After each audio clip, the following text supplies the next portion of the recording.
प्रणाम। मैं स्मृति स्वागत करती हूँ आपका अपने इस चैनल नैनी की दुनिया पर। आज का हमारा विषय है कि माँ गंगा का पृथ्वी पर अवतरण कैसे हुआ, किन कारणों से हुआ, आखिर क्यों माँ गंगा को देवलोक छोड़ के पृथ्वी लोक पर आना पड़ा। तो एक थे राजा सगर, अयोध्यापुरी के राजा थे वो, और उनकी थी दो पत्नियां, एक थी सुमति और एक थी केशनी। राजा सगर निसंतान थे, तो निसंतान होने के कारण उन्होंने फिर तपस्या की, हिमालय पर जाकर अपनी दोनों पत्नियों को लेके गए थे वो। तो वहां पे उन्होंने महर्षि भृगु की तपस्या की। तो भृगु ऋषि प्रसन्न हुए, और प्रसन्न होकर जब प्रकट होकर उन्होंने पूछा कि आपको क्या चाहिए, तो उन्होंने अपनी इच्छा बताई कि हम संतान प्राप्ति की इच्छा से आपकी तपस्या कर रहे हैं।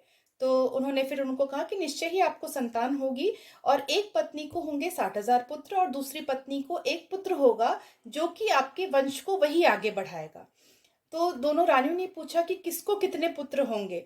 तो महर्षि भृगु ने कहा कि ये आपकी इच्छा पर निर्भर करता है। तो रानी केशनी ने कहा कि ठीक है, मैं एक पुत्र को चुनती हूँ, और रानी सुमति ने फिर 60,000 पुत्रों को चुना। तो जब वो वापस आए, राजा सगर अपने राज्य में वापस आए, तो कुछ समय के पश्चात इसी तरह से फिर रानी केशनी को एक पुत्र हुआ जिसका नाम असमंजस रखा गया, और रानी सुमति को एक इस तरह से मटके टाइप का हुआ।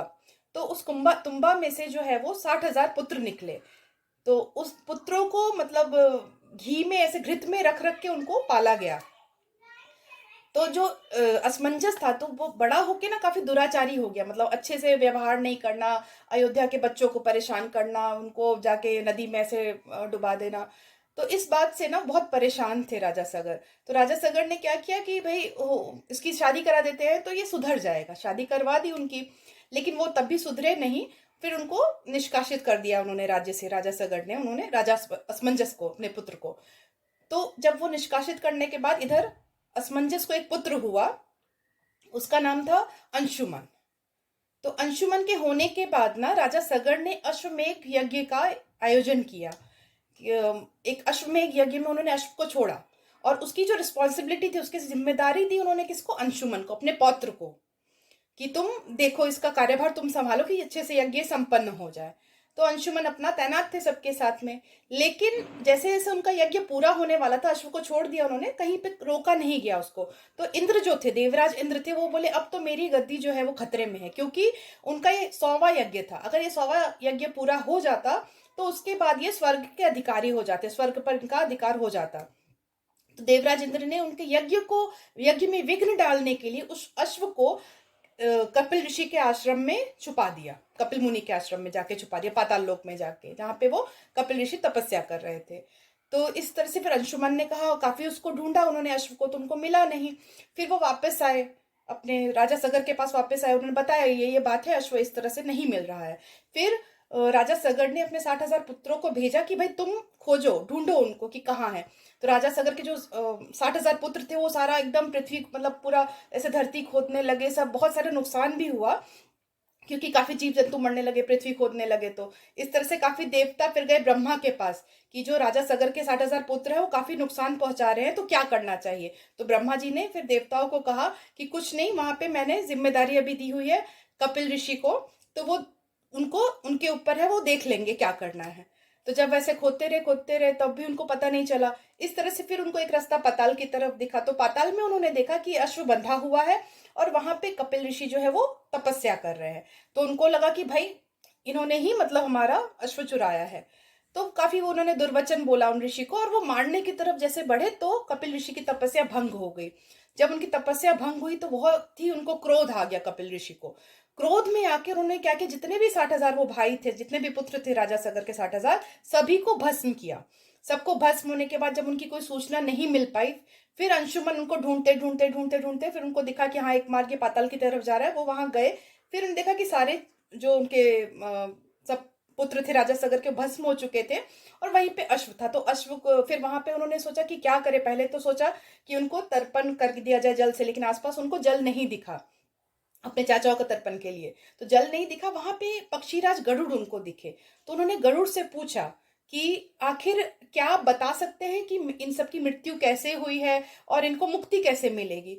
तो फिर पक्षीराज गरुड़ ने सारी कहानी बताई कि इस तरह से इन्होंने ऐसे किया है, तो इनकी इस तरह से मृत्यु हुई है, और इनकी मुक्ति माँ गंगा गंगा के जल के द्वारा ही हो पाएगी, संभव है। तो तुमको गंगा की तपस्या करनी पड़ेगी, तभी जाके तुम ये अश्व लेके पहले जाओ और फिर ये बात कहो और माँ गंगा की तपस्या करनी पड़ेगी। तो फिर वो गए अश्व लेके, उनका यज्ञ पूरा हुआ और फिर राजा सगर ने भी अपना राज्य का कार्यभार वो अंशुमान को, अपने पौत्र को देके वो तपस्या करने गए माँ गंगा की, पर वो स्वर्गवासी हो गए। उनको तपस्या के समय उनको मतलब पूरी नहीं हो पाई उनकी तपस्या। उसके बाद इसी तरह से फिर राजा सगर फिर अंशुमन को दिया। अंशुमन ने भी तपस्या की, उनकी भी तपस्या का कुछ मतलब नहीं हो पाया। फिर अंशुमन के पुत्र दिलीप ने किया, दिलीप की तपस्या से भी नहीं बढ़ पाया उस तरह, मतलब माँ गंगा नहीं आ पाई। फिर दिलीप के जो पुत्र थे भागीरथ, तो भागीरथ जो थे वो अत्यंत ही मतलब काफी अच्छे व्यवहार कुशल थे राजा। तो उन्होंने जब तपस्या की ना, तो उनको संतान भी उनको नहीं होते, तो दो चीजों के लिए तपस्या की, एक तो अपने पूर्वजों की मुक्ति के लिए और संतान प्राप्ति के लिए। तो तपस्या से जब ब्रह्मा जी प्रसन्न हुए तो उन्होंने कहा ठीक है, आपको संतान प्राप्ति तो अभी जल्दी हो जाएगी, लेकिन माँ गंगा को लाने का जो आप पृथ्वी पे सोच रहे हैं तो अत्यंत कठिन है। तो उन्होंने कहा क्यों? क्यों? तो उन्होंने कहा कि वो बहुत ही वेग होता है उनका, उनके वेग से पृथ्वी तहस नहस हो जाएगी अगर माँ गंगा आई। हाँ, उनको संभालने के लिए एक ही उपाय है कि देवादिदेव महादेव वो उनको धारण करें, माँ गंगा को, उनके द्वारा वो आए। तो उन्होंने कहा ठीक है। तो उन्होंने कहा कि आप भगवान शंकर की आराधना कीजिए। फिर उन्होंने भगवान शंकर भोलेनाथ की तपस्या की। फिर लगभग 1 वर्ष बाद फिर भगवान शंकर भोले बाबा प्रसन्न हुए। उन्होंने कहा ठीक है, वो राजी हो गए। तो माँ गंगा को जब ये पता चला कि मुझे पृथ्वी लोक पे जाना है, तो उनको थोड़ा सा मतलब अच्छा नहीं लगा, उनको देवलोक छोड़ के जाने का मन नहीं था। तो उन्होंने प्लान किया कि मैं बहुत ही ज्यादा फोर्स से आऊंगी और ज्यादा वेग से आऊंगी और भोले बाबा की मतलब उनके उनको लेके ही मैं सीधे पाताल में जाऊंगी। लेकिन जैसे ही वो आई तो भगवान शंकर उनके मन की बात को, अहंकार को समझ गए कि ये अपने वेग पे अत्यंत ही अहंकार कर रही है। तो उन्होंने अपनी उनको जटाओं में पूरा उनको अपने जटाओं में बांध लिया। लेकिन अब जटाओं में तो बांध लिया, इधर मुक्ति कैसे मिले? तो फिर से इन्होंने भागीरथ जी ने उनसे प्रार्थना की, तपस्या की कि आप कष्ट करें इनको छोड़ने का, तभी तो फिर मैं आगे का मेरे पूर्वजों को मुक्ति मिल पाएगी। तो फिर भगवान शंकर जो है वो प्रसन्न हुए और उन्होंने ना गंगा को 7 भागों में विभाजित करते हुए पृथ्वी पर हिमालय पे बिंदुसार पे छोड़ा। तो जिसमें से कि पूर्व की तरफ उन्होंने जो छोड़ा, तो एक राधनी, नलिनी, पावनी पूर्व की तरफ गई, और पश्चिम की तरफ गई सिंधु, सीता और सिंधु, सीता और सुचक्षु, ये 6 थे। और एक जो धारा थी वो गई इनके पीछे पीछे, भागीरथ जी के पीछे पीछे गई। जहां जहां भागीरथ जी जाते वहां, तो रास्ते में ऐसे देव किन्नर सब लोग उनका, माँ गंगा का स्वागत करते और जो जो उनके स्पर्श पाता वो मतलब उनके सब चीजें, कष्ट वगैरह सब दूर हो रहे थे। तो रास्ते में एक जगह उनको पड़ा जानवी ऋषि, महर्षि जानवी का आश्रम, जो कि अपनी तपस्या में लीन थे। तो जब माँ गंगा उधर से गई तो उन्होंने क्या किया, उनके जो यज्ञ का जितना भी चीजें थी ना, सारी चीजें वो नष्ट करते हुए गई।